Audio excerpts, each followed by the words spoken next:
நமஸ்காரம் ஜீசஸ். என்னங்க போயிட்டே இருக்கிறீங்க? கஷ்டமா இருக்கா?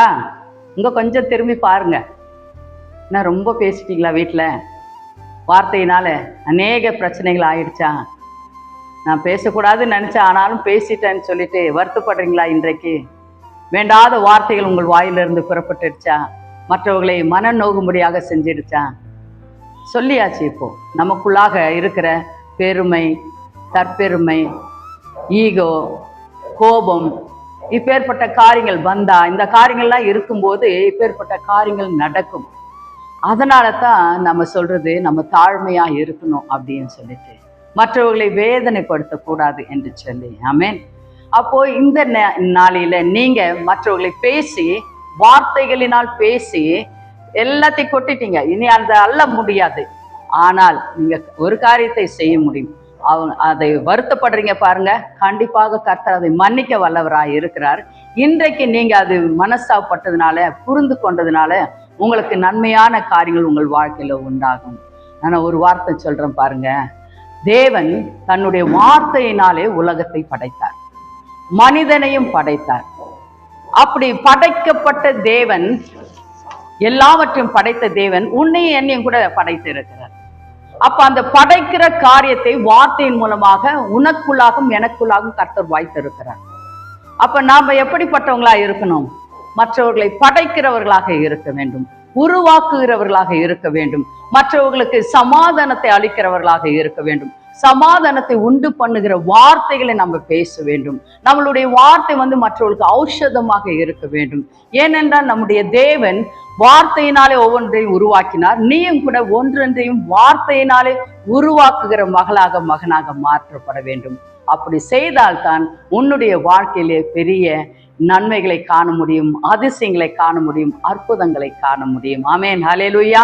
அதனால இன்றைக்கு மற்ற குடும்பங்கள் பிரிந்திருந்தால் போய் உன்னுடைய வார்த்தையினால் அந்த குடும்பத்தை ஒன்றிணைக்க வேண்டும். உன்னுடைய வார்த்தை அனைவருக்கும் ஆறுதல் அளிக்கிறதாக இருக்க வேண்டும். அதனால இன்றைக்கு யோசித்து பாருங்க, என்னுடைய வார்த்தையினால நான் கட்டுகிறேனா இல்லைன்னா உடைக்கிறேனா என்று சொல்லி நாம இன்றைக்கு அதை யோசித்து பார்க்க வேண்டும். ஏனென்றால் யாக்கோபு 3:8 சொல்லப்படுகிறது. வாசிக்கிறேன், கேளுங்க. நாவை அடக்க ஒரு மனுஷனாலும் கூடாது, அது அடங்காத பொல்லாங்குள்ளதும் சாவுக்கு ஏதுவான விஷம் நிறைந்ததுமாய் இருக்கிறது என்று சொல்லப்பட்டிருக்கிறது. ஆமென், ஹல்லேலூயா. சத்ருவானவன் இந்த விஷத்தை நம்மளுடைய வார்த்தையிலே கலந்து விட்டான். அந்த வார்த்தையை நாம என்ன பண்ணணும்? இன்னைக்கு அந்த வார்த்தையில இருக்கிற விஷத்தை நாம் முறித்து போட வேண்டும். அப்பொழுது தான் நாம் மற்றவர்களை படைக்கிறவர்களாக, உயிர்ப்பிக்கிறவர்களாக, மற்றவர்களுடைய சந்தோஷத்தை உண்டு பண்ணுகிறவர்களாக நாம் மாற்ற முடியும். ஆனால் இன்றைக்கு யோசிங்கள், ஜேம்ஸ் 3:8 சொன்னதின்படி நம்ம சாவுக்கு எதுவான விஷத்தை இன்றைக்கு நம் வாழ்க்கையிலிருந்து, நம்முடைய வார்த்தையிலிருந்து நம்ம எடுத்து போட்டோமானால் வருகிற நாட்களிலே மற்றவர்களை உருவாக்குகிறவர்களாக, மற்றவர்களை படைக்கிறவர்களாக, மற்றவர்களை உயிர்ப்பிக்கிறவர்களாக, உன் வீட்டிலே உன்னுடைய சமாதான ஞானத்தின் வார்த்தையினால் ஏதோ சண்டைகளை நிறுத்துகிறவர்களாக நீங்கள் உருமாற்ற முடியும். ஆமென். அதனால இன்றைக்கு யோசித்து பாருங்க. நீங்க மற்றவர்களை உருவாக்குகிறவர்களாக இருக்க வேண்டும், அழிக்கிறவர்களாக அல்ல. அதை நினைவில் வைத்துக் கொள்ளுங்கள். உங்களுடைய வார்த்தை மற்றவர்களுக்கு ஔஷதமாக இருக்கட்டும். அதனால இன்றைக்கு இந்த வார்த்தையை படித்து இந்த விஷமான காரியத்தை நம்முடைய வாழ்க்கையிலிருந்து நீக்கிவிட்டோமானால் நாம் நலமாயும் நன்மையாயும் மற்றவர்களுக்கு ஆசீர்வாதமாயும் நாம் வாழ முடியும். அதனால எல்லாம் யோசித்து பாருங்க, இந்த காரியத்தை செய்யுங்க. உங்களுக்கு கண்டிப்பாக இது பிரயோஜனமாய் இருக்கும். அப்பா பிதாவே, மக்கு ஸ்தோத்திரங்கள், நன்றிகள் கர்த்தாவே. நாங்கள் ஐயா இவர்களுக்காக ஜெபிக்க போகிறோம் கர்த்தாவே. நீர் எங்களுடைய ஜெபத்தை ஏறெடுக்க வேண்டுமாய் ஜெபிக்கிறோம். பரலோகத்தில் இருக்கிற எங்கள் பிதாவே, உம்முடைய நாமம் பரிசுப்படுவதாக, உம்முடைய ராஜ்யம் கர்த்தாவே எந்த ஜெப வேலையில இறங்கி வருவதாக. யாரெல்லாம் ஆண்டவரே இந்த புரோகிராமை பார்த்து கொண்டு இருக்கிறார்களோ, வார்த்தையினால் கர்த்தா மற்றவர்களை வேதனைப்படுத்தி இருந்தால் இன்றைக்கு கர்த்தா அதற்காக மனசாப்படட்டும், மன்னிப்பு கேட்கட்டும், அவர்களை பார்க்கும்போது சமாதானப்படட்டும் ஐயா. இன்றையிலிருந்து அவர்கள் வார்த்தையில இருக்கிற அந்த விஷத்தை கர்த்தாவே இயேசு கிறிஸ்துவின் நாமத்தினாலே முறித்து போடுகிறேன் கர்த்தாவே. அவர்களும் அதை முறித்து போடட்டும் கர்த்தாவே. இனி அவர்கள் கர்த்தாவே வார்த்தைகள் ஔஷதமாக நீர் மாற்ற வேண்டுமாய் செபிக்கிறோம். பேசுகிறதற்காக உதவி செய்தல்ல வேண்டுமாய் செபிக்கிறேன் ஐயா. ஞானத்தை தாங்க ஐயா, அறிவை தாங்க ஐயா.